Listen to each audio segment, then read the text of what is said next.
Welcome back to The Explainer. Today, we are throwing on our microscopic goggles to explore a world that is totally invisible to the naked eye, but absolutely crucial for pretty much everything around us. From keeping our cars rolling down the highway to literally keeping the stars burning in the night sky, we're getting into thermal physics. Specifically, we're going to unpack the microscopic chaos of gases. Okay, let's dive into this with a question to kick things off. What exactly does a car tire, a heavy, rugged piece of rubber holding up a 2-ton vehicle, have in common with a tiny, weightless speck of dust just floating through a shaft of sunlight in your living room?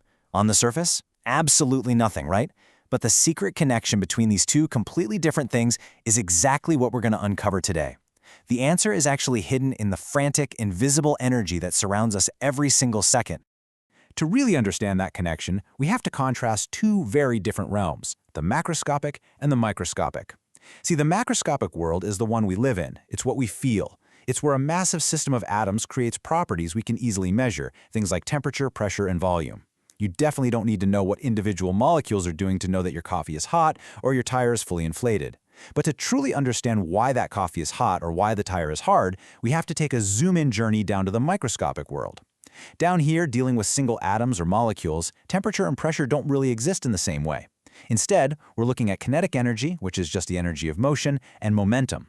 We're dealing with massive numbers of particles here, on the scale of Avogadro's number. So we're basically shifting from the big things we can physically feel right down to the tiny, incredibly fast-moving things that actually cause them. Which brings us to a wildly fascinating piece of history. In 1827, a scientist named Robert Brown made a really incredible discovery. Now, you'd probably assume a foundational principle of thermal physics would be discovered by, well, a physicist, right? Someone staring at complex mathematical equations all day. But actually, scratch that. It wasn't a physicist at all. Robert Brown was a botanist. He was just looking at tiny particles of plant pollen suspended in water under his microscope, and he noticed that the pollen grains were jiggling around in this totally random, restless way. I mean, they weren't alive. There were absolutely no currents in the water, and yet they were dancing. He had accidentally stumbled upon a massive physics secret while just trying to look at plant biology. That weird jiggling dance Brown observed, that's what we now call Brownian motion. But here is the real secret. Brown wasn't actually seeing the water molecules themselves. They were way too small for that. He was just seeing the effects of them. Imagine a giant glowing beach ball tossed into a completely dark mosh pit at a heavy metal concert. You can't actually see the people in the crowd, right? But you can definitely see the beach ball violently zigzagging and bouncing all over the place. Why? Because the invisible crowd is constantly crashing into it. That is exactly what Brownian motion is. The invisible molecules of the liquid or gas are the mosh pit, just constantly colliding with and transferring momentum to those visible dust or pollen particles. And this brilliantly illustrates the rules of this microscopic mosh pit, which are strictly defined by physics. First off, the size of the particles dictates the speed. Lighter particles get shoved around way faster by these invisible collisions just because transferring momentum pushes a small mass a lot faster. It also depends heavily on the fluid's viscosity, so a thinner fluid means a much wilder, faster dance. And the whole shebang is driven by this never-ending exchange of momentum and energy during these endless, chaotic collisions. Now, even though Robert Brown saw all of this happening way back in 1827, no one fully understood the math behind it for almost 80 years. It actually took a name you'll definitely recognize to finally solve the botanist's pollen puzzle: Albert Einstein. In 1905, Einstein mathematically proved that this random motion was the definitive, undeniable evidence that invisible molecules actually existed and were the ones doing all the crashing. And then, just a few years later in 1908, a French physicist named Jean Perrin experimentally verified Einstein's explanation. That verification was so huge, it actually won Perrin a Nobel Prize in Physics in 1926. Just think about that for a second. A botanist's weird little observation of plant pollen led directly to a Nobel Prize in Physics. Now, what's really interesting about this slide is the sheer scale of the chaos we're talking about here. To truly grasp it, you need to understand just how crowded this microscopic mosh pit really is. 10 to the 20th power. That is the approximate number of molecules inside a tiny, simple 1-inch cube of air. Let that sink in. That's a 1 followed by 20 zeros. And every single one of those particles is flying around, crashing into all the others at incredible speeds. It is absolute, unadulterated chaos. But as you know, in physics, even chaos has rules.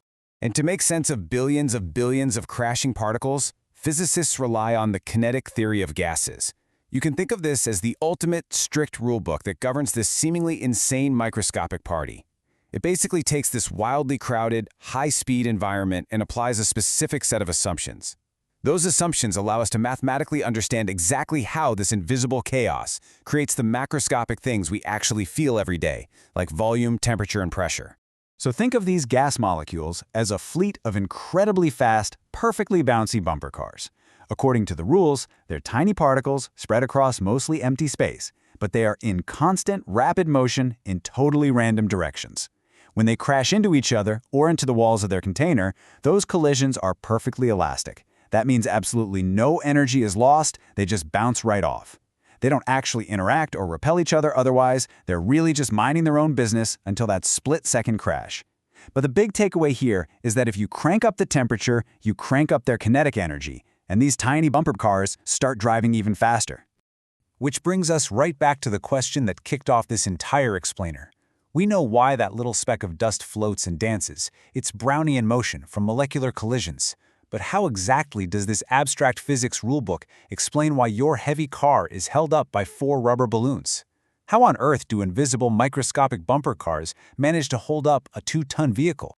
So, the crucial point is how the magic actually happens. When you pump air into a tire, you're dramatically increasing the number of air molecules inside a very limited volume. You're basically packing that bumper car arena to the brim. Because of the kinetic theory we just went over, those billions and trillions of molecules are in constant, rapid, random motion, and they are continuously slamming into the inner walls of the rubber tire. Now, every single time a molecule hits the wall and bounces back, it exerts a tiny, tiny amount of force. But when you multiply that microscopic force by the 10 to the 20th power molecules crashing into the walls every fraction of a second, well, it adds up to a massive macroscopic force. That collective force, spread over the area of the tire walls, is gas pressure. That's exactly what gives the tire its hardness and bears the weight of your car without deflating. The microscopic chaos literally creates macroscopic stability. I want to leave you with a final, kind of mind-bending thought to wrap up our explainer today. We've seen how the random, rapid motion of molecules can push around a speck of dust and how it generates enough pressure to hold up a heavy car. But these exact same rules of thermal physics scale all the way up to the cosmos. Deep in space, giant clouds of gas contract under their own immense gravity to form stars. As they contract, the temperature skyrockets, and those gas particles move faster and faster, generating an immense outward gas pressure. The entire life of a star, its stability, its evolution, and its ultimate fiery death, is really just a delicate billions of years long balancing act between the crushing inward force of gravity and the outward pressure generated by the microscopic chaos of gas particles. It's the exact same bumper car physics happening inside your car tires, playing out on a cosmic scale. It is all connected. Thanks so much for joining me on this journey into the microscopic world, and keep looking for the amazing physics hidden right there in your everyday life.